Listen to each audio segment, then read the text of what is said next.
जळगावच्या अमळनेर तालुक्यामधील सावडखेडा धावडा या शिवारामध्ये प्रशासनाने मोठी कारवाई केली आहे। महसूल विभागामधील काही कर्मचारी इंधन साठ्याबाबत माहिती घेण्यासाठी गेलेले असताना त्यांना नदीपात्रामधून अवैध वाळू उपसा आणि वाहतूक होत असल्याचा धक्कादायक प्रकार कळला। तर याबाबत स्वतः जळगावचे जिल्हाधिकारी रोहन घुगे यांनी खुलासा केलाय। या कारवाईमध्ये 10 पोकलँड, 10 डंपर, 6 बोटी आणि डिझेलचा साठा केलेले 10 ते 12 बॅरल हे जप्त करण्यात आले।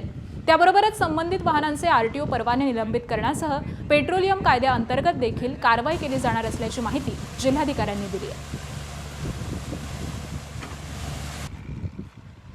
काही एक्सकेव्हेटर्स होते, डंपर्स होते आणि काही बोटी होत्या। तर या सर्वांना जप्त करण्यात आलेला आहे। त्याचा पंचनामा करून तो अजून प्राप्त व्हायचा आहे।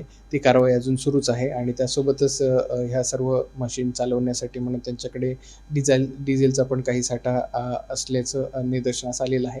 त्याबाबत पण आपल्याला रिपोर्ट प्राप्त होतोय। तर या दोन्हीमध्ये पोलीस प्रशासनामार्फत जी कारवाई असेल ती, प्लस आपल्याला MLRCच्या अंतर्गत जी कारवाई आहे ती, आणि डिझेलच्या साठ्याबाबत जी इसेन्शियल कमोडिटीज ॲक्ट बाबतची कारवाई आहे ती पण कारवाई ह्या संपूर्ण प्रकरणामध्ये करण्यात येणार आहे।